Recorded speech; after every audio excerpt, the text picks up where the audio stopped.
Hola a todos, el día de hoy les voy a hablar sobre el método de diferencias finitas para resolver ecuaciones diferenciales parciales.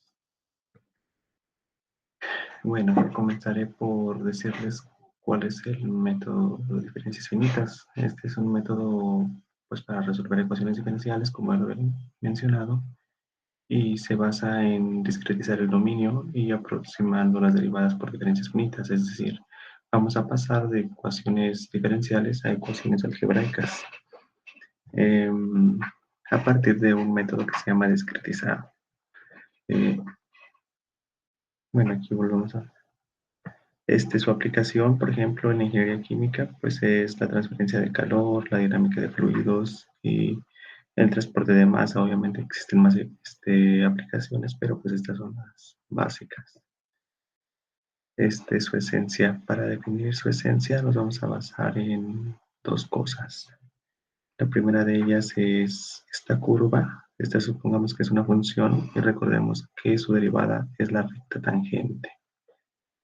Y otro concepto importante es la definición de derivada. La definición de derivada dice que es igual al límite cuando h tiende a cero de f de x y más h menos f de x y entre h.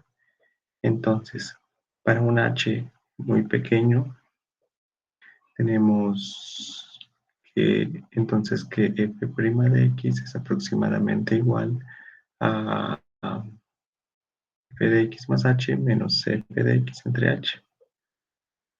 Esa sería una diferencia hacia adelante. Hacia atrás sería esta y central sería esta. Pues la segunda derivada, pues simplemente agarramos y derivamos, ¿no? O sea, por ejemplo, para la diferencia central vamos a derivar esta función y obtenemos este término. Y pues es importante hablar de que el error de truncamiento existe un error de truncamiento para cada una de estas funciones o aproximaciones que dimos. ¿A qué nos referimos con discretizar? Discretizar básicamente es dividir una función en varias partes o nodos. Se llaman nodos todos estos pequeños puntos que vemos en las imágenes. Esta es una imagen en dos dimensiones y podemos ver cómo está dividida. Igual esta es una imagen en una dimensión y vemos que se ha discretizado, se ha dividido en diferentes puntos llamados nodos. Y aquí pues es una imagen de un cubo en tres dimensiones y también está discretizado, dividido en varios nodos. Cabe mencionar que entre más nodos tengamos, este método tiende a ser más exacto. Entonces, el proceso para resolver una ecuación diferencial mediante este método es la formulación del problema. Primeramente hay que definir la ecuación diferencial y hay que definir sus condiciones fronteras, sus condiciones iniciales. Las condiciones fronteras, recordemos que dependen este, de los bordes espaciales, como la posición. Y las condiciones iniciales, pues dependen, por ejemplo, a veces cuando te dice que el tiempo es igual con cero y de una condición, la discretación, ¿no? Así que queda nuestra malla y aplicar pues las aproximaciones para cada uno de estos nodos formulando el sistema de ecuaciones algebraicas. O sea, aquí vamos a definir la función para cada nodo, o la ecuación, más bien dicho, es una ecuación para cada uno de los nodos y vamos a formular después las funciones o el sistema de funciones algebraicas a resolver. Y pues finalmente por un método algebraico de álgebra lineal, pues vamos a resolver el modelo. Y bueno, pues vamos a aplicar el método de ecuaciones de diferencias finitas, y se lo vamos a aplicar a la ecuación de Laplace en una placa plana. Esta ecuación de Laplace ya está dimensionalizada, U es la temperatura dimensional, X y Y son posiciones dimensionales, por eso van de 0 a 1. Entonces, las condiciones fronteras son condiciones de Dieterich y tenemos que en el lado inferior o en el lado cuando lleva al cero, U vale 0 también. O sea, para todo X, cuando Y vale 0, U vale 0. Y cuando Y vale 1, U valdrá 100 por X. El lado izquierdo, X igual a 0, también U valdrá 0 independientemente del valor de Y. Y para el lado derecho, cuando X vale 1, U va a valer 100 veces Y. Entonces ahora lo que concierne al método es encontrar las aproximaciones, ¿no? Formular nuestro sistema. Recordemos que la segunda derivada la podremos aproximar a esta ecuación. Igual para Y, la única diferencia es que pues, los índices de aquí sería U de I más 1 y acá si ven es U de J más 1. Entonces vamos a sustituir la derivada de U respecto a X y la derivada de U respecto a Y en la ecuación diferencial y obtenemos esto. Entonces ahora vamos a definir o a discretizar. Definimos el número de divisiones en cuadro y obtenemos un total de 9 nodos internos con un paso de h igual a un cuarto o a 0.25. Entonces, por ejemplo, en x1 y y1 sería x1 valdría 0.25 y y1 valdría 0.25, x2 valdría 0.50, manteniendo y1 costal de 0.25. Aquí vemos el discretizado, tenemos x0, y0, que es un nodo externo, y aquí tendríamos x1, y1, que ya es un nodo interno. Hacia la derecha nos movemos y empieza a incrementar x, y, y hacia abajo empieza a aumentar y. Entonces ahora vamos a esta ecuación de aquí. Lo que vamos a hacer es multiplicar todo por h al cuadrado, de modo que pues se reduce, o sea, pues simplemente el multiplicar h al cuadrado a 0 pues se convierte en 0, ¿no? Y después vamos a agrupar términos que sean semejantes, que básicamente es este y este, ¿no? Entonces queda menos 4x y pues despejando, de hecho este es el valor que queremos encontrar, porque este es el valor del nodo en el cual estamos fijando.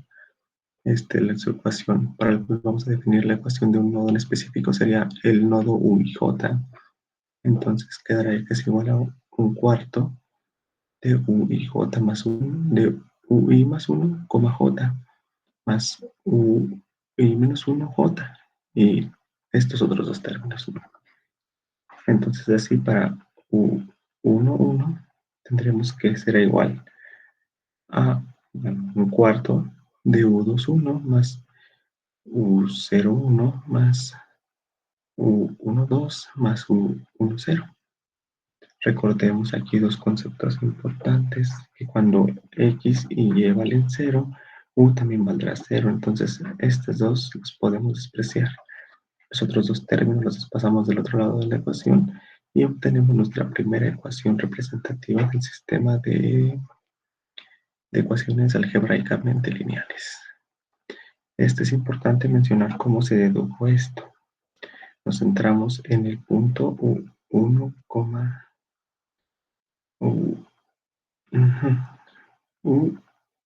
U11, que sería este de aquí. Entonces vemos cuál tenemos hacia la derecha.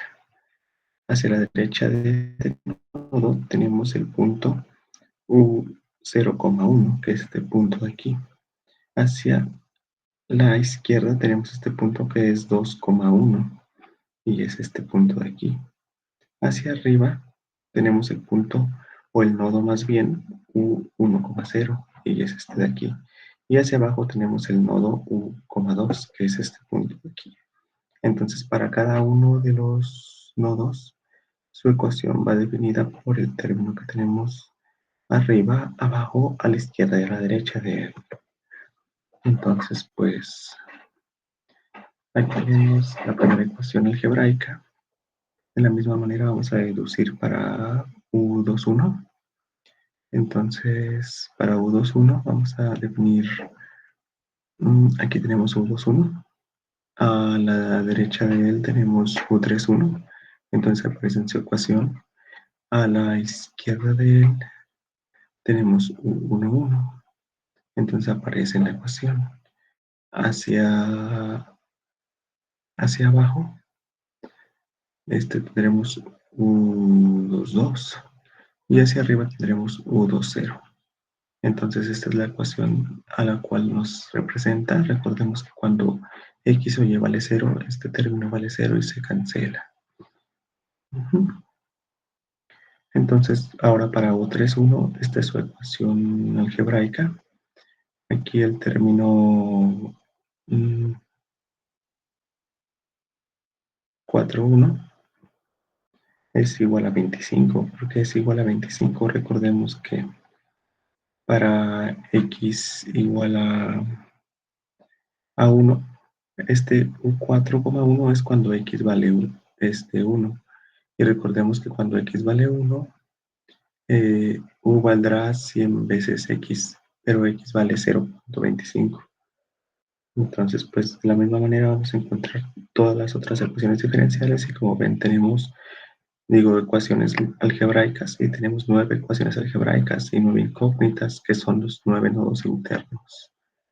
Entonces, una vez propuesto las 9 ecuaciones, pues pasamos a resolver. Se resuelve pues, ya sea por Gauss-Jordan o algún método de ese tipo. Nosotros optamos por resolver por Excel, por un método iterativo en Excel, para hacer más fácil todo. Simplemente la computadora itera y arroja una solución. Entonces, pues, esta es la solución. Como vemos del lado tanto izquierdo como en la parte de arriba, tendremos 0. Es cuando y vale 0 y cuando x vale 0. Tenemos 0. Y a medida que se va desplazando alcanzamos 100. Y este es el comportamiento. Es como una curva de calor. Y ese es el comportamiento que podemos esperar de una placa plana con la ecuación de Laplace y las condiciones fronteras que nos da. Aquí se puede apreciar un poco más claro. Aquí definimos el número de nodos mucho mayor y al definir el número de nodos mucho mayor nos permite apreciar de mejor manera el comportamiento de nuestro fenómeno. Entonces, como conclusión, el método de diferencias finitas es una herramienta fundamental para resolver ecuaciones diferenciales. Y tiene una simplicidad comparada con métodos pues, de soluciones analíticas que son mucho más complejos y pues se puede resolver como con cálculos computacionales, vaya. Pues otra conclusión importante es destacar que no importa que la geometría sea compleja, igual el método pues es aplicable, simplemente hay que definir bien las condiciones fronteras y pues elegir un programa que ofrezca eficiencia computacional. Y pues como vimos con este gráfico de aquí nos permite entender el fenómeno, o sea, esa es una última conclusión que podríamos decir. Es un método que nos permite observar el fenómeno porque aquí pues está muy clara la curva de calor. Y bueno,